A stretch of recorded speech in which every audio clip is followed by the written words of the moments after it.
In the chronicles of the ancient dynasty of the Sassanidi, who reigned for about 400 years, from Persia to the borders of China, beyond the great river Ganges itself, we read the praises of one of the kings of this race, who was said to be the best monarch of his time. His subjects loved him, and his neighbors feared him, and when he died he left his kingdom in a more prosperous and powerful condition than any king had done before him. The two sons who survived him loved each other tenderly, and it was a real grief to the elder, Shahryar, that the laws of the empire forbade him to share his dominions with his brother Shahsman. Indeed, after 10 years, during which this state of things had not ceased to trouble him, Shahryar cut off the country of Great Tartary from the Persian Empire and made his brother king. Now the Sultan Shahryar had a wife whom he loved more than all the world, and his greatest happiness was to surround her with splendor, and to give her the finest dresses and the most beautiful jewels.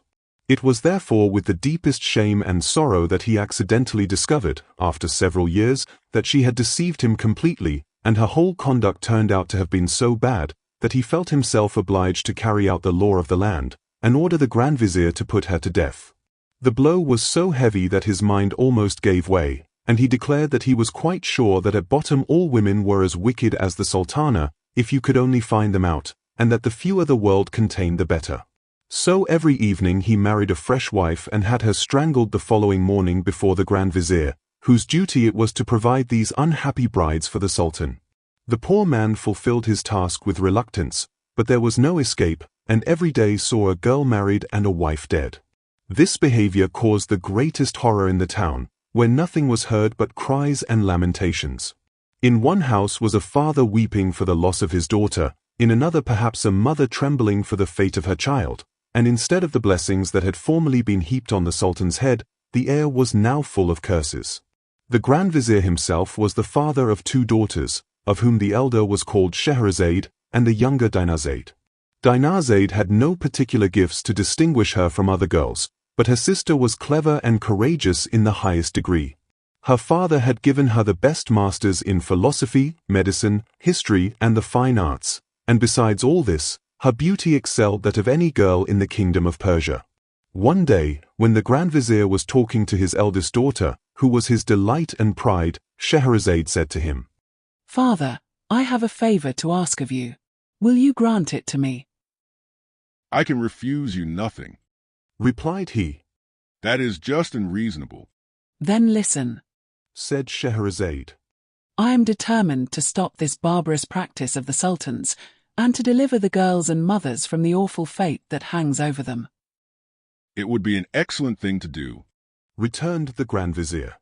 "But how do you propose to accomplish it?"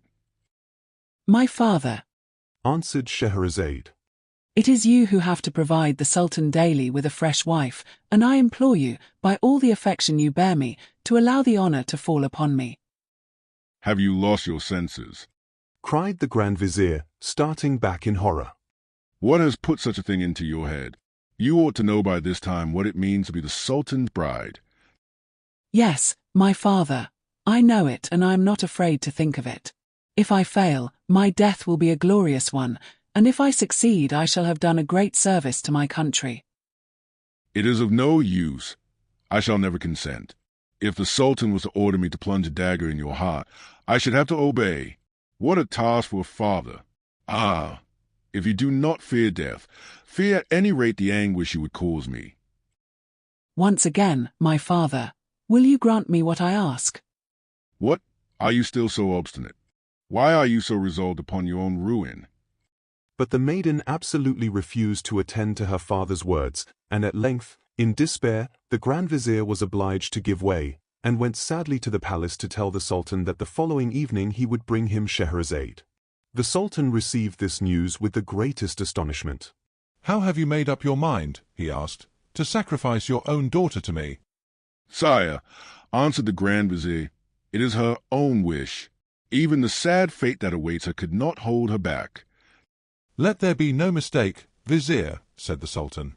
"Remember, you will have to take her life yourself. If you refuse, I swear that your head shall pay forfeit." "Sire," returned the Vizier, "whatever the cost, I will obey you. Though a father, I am also your subject." So the Sultan told the Grand Vizier he might bring his daughter as soon as he liked. The vizier took back this news to Scheherazade, who received it as if it had been the most pleasant thing in the world. She thanked her father warmly for yielding to her wishes, and, seeing him still bowed down with grief, told him that she hoped he would never repent having allowed her to marry the Sultan. Then she went to prepare herself for the marriage, and begged that her sister Dinarzade should be sent for to speak to her. When they were alone, Scheherazade addressed her thus. My dear sister, I want your help in a very important affair. My father is going to take me to the palace to celebrate my marriage with the Sultan. When His Highness receives me, I shall beg him, as a last favor, to let you sleep in our chamber, so that I may have your company during the last night I am alive. If, as I hope, he grants me my wish, be sure that you wake me an hour before the dawn, and speak to me in these words. My sister, if you are not asleep, I beg you, before the sun rises, to tell me one of your charming stories. Then I shall begin, and I hope by this means to deliver the people from the terror that reigns over them. Dinarzade replied that she would do with pleasure what her sister wished. When the usual hour arrived, the Grand Vizier conducted Scheherazade to the palace, and left her alone with the Sultan, who bade her raise her veil and was amazed at her beauty. But seeing her eyes full of tears, he asked what was the matter. Sire, replied Scheherazade, I have a sister who loves me as tenderly as I love her. Grant me the favor of allowing her to sleep this night in the same room, as it is the last we shall be together. Shahryar consented to Scheherazade's petition, and Dinarzade was sent for. An hour before daybreak Dinarzade awoke, and exclaimed, as she had promised, My dear sister, if you are not asleep, tell me, I pray you, before the sun rises, one of your charming stories. It is the last time that I shall have the pleasure of hearing you. Scheherazade did not answer her sister, but turned to the Sultan. Will your Highness permit me to do as my sister asks? Said she. Willingly, he answered. So Scheherazade began.